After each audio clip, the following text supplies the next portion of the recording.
Welcome back to my YouTube tutorial series on building your computer.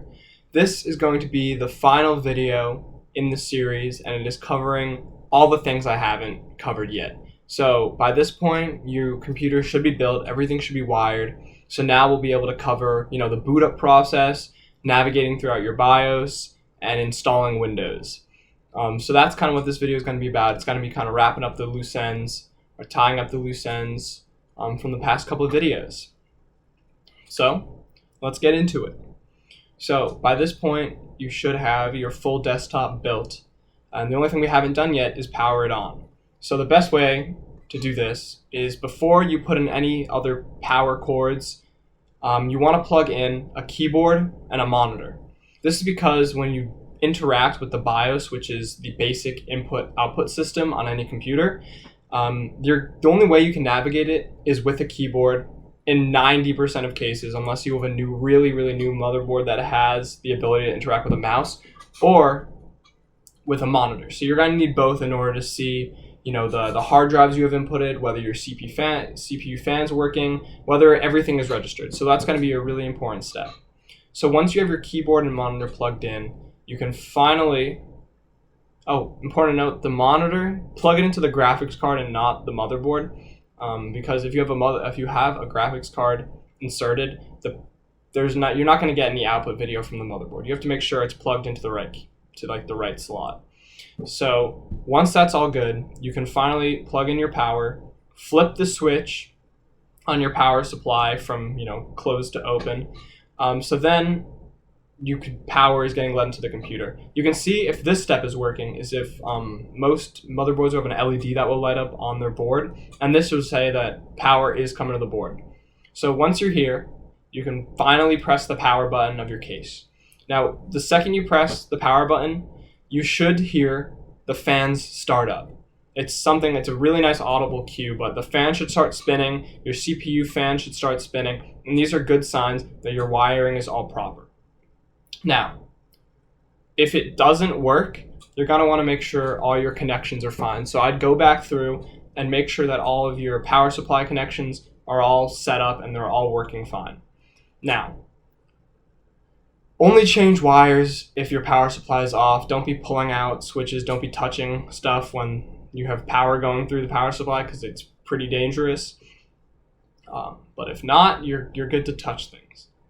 So once you press the power button, if you hear the fans and you start to see your computer boot up, of course you don't have Windows installed yet, so you're only going to get to the BIOS. And I'll put in a little BIOS, here's a picture of a BIOS. And it gives you the options, and it gives you the ability to scroll through what hard drives, what disk drives you have kind of set up. It can show you the amount of storage you have. It can show you, the CPU temperature to the CPU fan speed. It shows you all these stats of your computer that you don't usually get to see with your default operating system. So once you're in the BIOS, you can navigate to some sort of, using the arrow keys, using tab keys, the way that, it's going to prompt you with how to control things. So basically, you can select which drive you want to boot from. Now, if you bought Windows normally and not sketchy, most likely it's going to be in the form of a DVD. And that is as simple as just putting it into your DVD drive and then booting from that drive.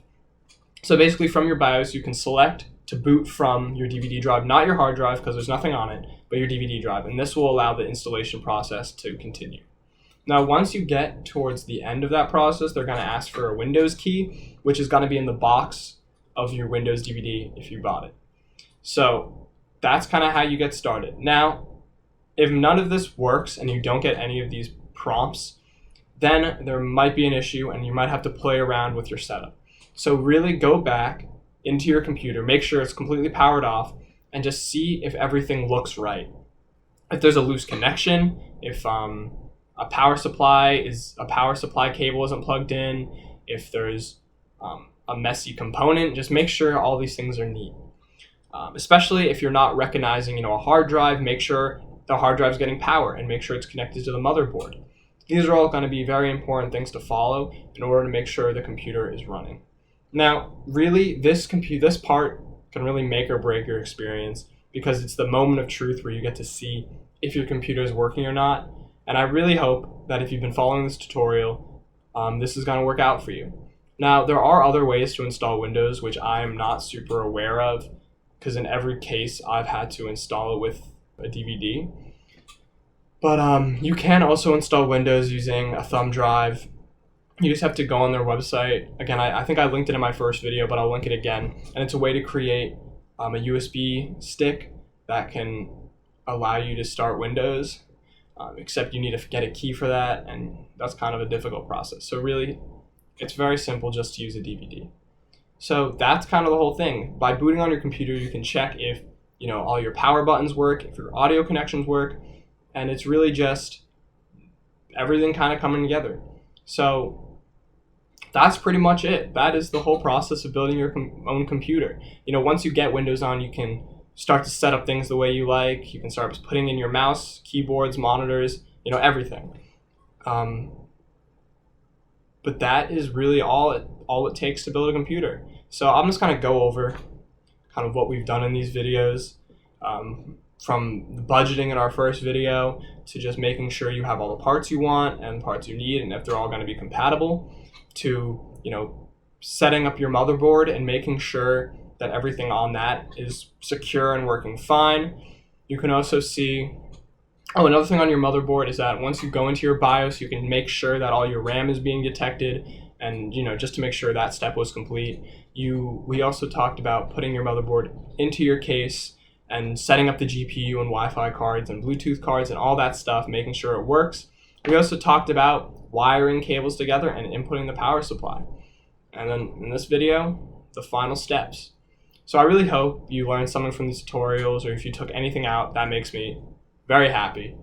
But this process is something that I've always enjoyed doing, but I know that from the start it was always something difficult to follow.